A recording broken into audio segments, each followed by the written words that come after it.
Uno de los elementos más característicos de las películas que más llaman la atención del público son sus carteles publicitarios, los cuales han perdido un poco de terreno en la carrera por ser el medio más importante para promocionar un proyecto, cediendo todo este terreno ante los trailers y avances previos al estreno de un filme, siendo reemplazados por estos últimos para crear expectación entre el público. The Spider-Man Far From Home trailer is about to play.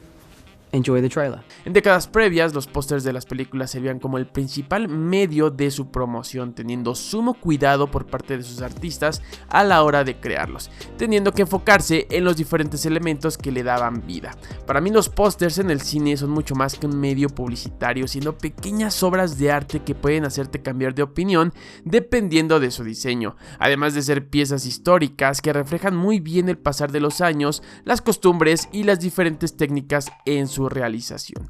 Podemos encontrar todo tipo de pósters a lo largo de la historia, desde aquellos que eran pintados a manos hasta otros que recurren a un Photoshop de quinto grado. En el pasado, al no contar con el internet y sus bondades, los carteles mostrados en el cine eran una herramienta fundamental para elegir qué película elegirías ver, siendo en ocasiones el factor principal de tu decisión.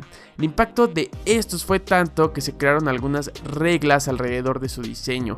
La principal, resumir la película en una sola imagen. Si tú ves el póster de Rocky lanzado en 1976, claramente viene a tu mente una sensación de triunfo y superación. Pero si ves el realizado para La Naranja Mecánica de Stanley Kubrick, no sabrías qué esperar de la película, siendo casi tan confuso como su propuesta. Hay carteles que añaden una mayor complejidad artística y visual, mientras que otros son tan simples como el mostrado en Jurassic Park. Pero cuando hablamos sobre los pósters de Spider-Man tenemos todo tipo de diseños y propuestas que hablan muy bien de la evolución que ha tenido el personaje en el cine y cómo de algún modo perdió la esencia de sus primeras películas. Me gustaría empezar con Spider-Man Homecoming, que sin lugar a dudas tiene el cartel más horrible en la historia del personaje. Entiendo que la figura de Robert Downey Jr. en el universo de Marvel Studios era un gancho muy grande para el público en aquel entonces, pero no comprendo cómo un personaje con menos de 10 minutos en pantalla tiene tanta presencia en un cartel. En este punto, hasta el trabajo de sus seguidores era mejor que lo ofrecido por el estudio.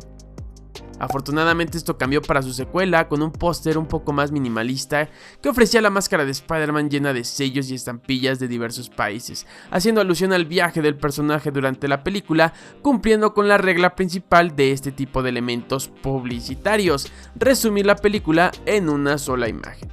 Por desgracia, este diseño no llegó a los cines, siendo reemplazado por el póster oficial que presentaba a su protagonista en compañía de Nick Fury y Mysterio. Un trabajo que no vale la pena recordar. No Way Home mejoró las cosas, presentando un trabajo mucho más atinado con la figura de Spider-Man amenazada por los brazos de Octopus y los diferentes villanos de la película, pero seguía manteniendo elementos extra, ahora con Doctor Strange mirando hacia el horizonte de manera un poco extraña y perturbadora. Para su reestreno obtuvo esto, que bueno, es un intento por parte de Sony, estudio detrás de su promoción, para transmitirle al público que se trata de la película más grande de Spider-Man, agregando a todo aquel personaje inmiscuido en la cinta, y no es muy bueno. Para la franquicia de Amazing Spider-Man, estrenada en 2012 y 2014, hay un efecto muy extraño que define muy bien a ambas películas. Por un lado, el póster de la primera parte, que añade un detallado único en el traje de Spider-Man, donde podemos ver esa textura tan característica del traje y los famosos ojos de gafas de sol. Se trataba de una propuesta diferente que se deslindaba de los tonos cálidos de la trilogía que le antecedió y al mismo tiempo daba lugar para que pensáramos en su villano reptiliano gracias a esas marcas en el pecho de Spidey. Hay una sensación de realismo que también encontrábamos en la película y que de hecho es su hilo conductor. Pero 2 años más tarde, su secuela presentaría un trabajo menos certero. Spider-Man en un edificio de Oscorp y nada más. Es decir, es lindo visualmente, destaca el nuevo traje, pero al igual que la película, no hay un trasfondo detrás de él. Al ver el póster te das cuenta que probablemente sea un lindo espectáculo, pero no te invita a pensar en su trama o sus personajes, a diferencia de la primera cinta y su galería de pósters que centraban su atención en los detalles. Bajo esta misma línea, los pósters de Spider-Man en 2002. Yo amo estos pósters como no tienen idea, mayormente porque me transportan a mi niñez y emergen un montón de recuerdos y sentimientos muy lindos en mí. Hace 20 años, cuando llegabas a una sala de cine y veías esto, simplemente te quedabas impactado, cumpliendo con su función principal: atraer tu atención. Lo mismo ocurría con el póster de Spider-Man 3 que presentaba a Spider-Man portando el traje negro.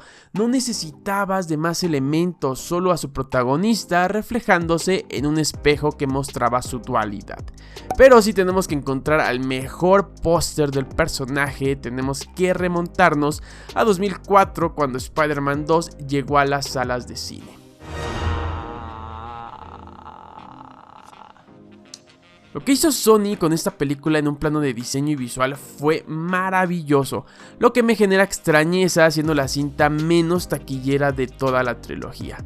La decisión del estudio fue sencilla: menos es más. Generan una pila de afiches hermosos que repetían los colores cálidos mostrados en 2002, pero a diferencia de la primera parte jugaban más con las ideas de sus elementos. Por ejemplo, dividiendo el rostro de Tobey Maguire, muy al estilo de las primeras representaciones del sentido arácnido en los cómics, pero al mismo tiempo apuntando al problema de personalidad de Peter Parker en la película. Este póster en especial a mí me parece el mejor de todos y el más funcional cuando se trata de compararlo con otras franquicias. Hablamos de una composición que muestra todos los elementos inmiscuidos en la cinta, cumpliendo con la regla principal: resumir la película en una sola imagen. Tenemos a Nueva York de fondo, una pose con perspectiva muy al estilo de lo que realizaba Steve Ditko o Jack Kirby en los años dorados de Marvel, mostrando al villano en los ojos del personaje, un elemento característico de los pósters de Spider-Man, además de integrar a Mary Jane, quien jugó un papel clave dentro del argumento. Remontándonos a 2004, cuando la era del Photoshop extremo comenzaba a asomarse en la historia, este cartel sobresalía al igual que todos los que fueron diseñados para la cinta, que en su tratamiento visual fue una verdadera obra maestra por parte de Sam Raimi y su equipo de producción. Hay una enorme cantidad de pósters dedicados a las películas del personaje, pero Spider-Man 2, en mi opinión, y en especial este póster, sobresale por mucho.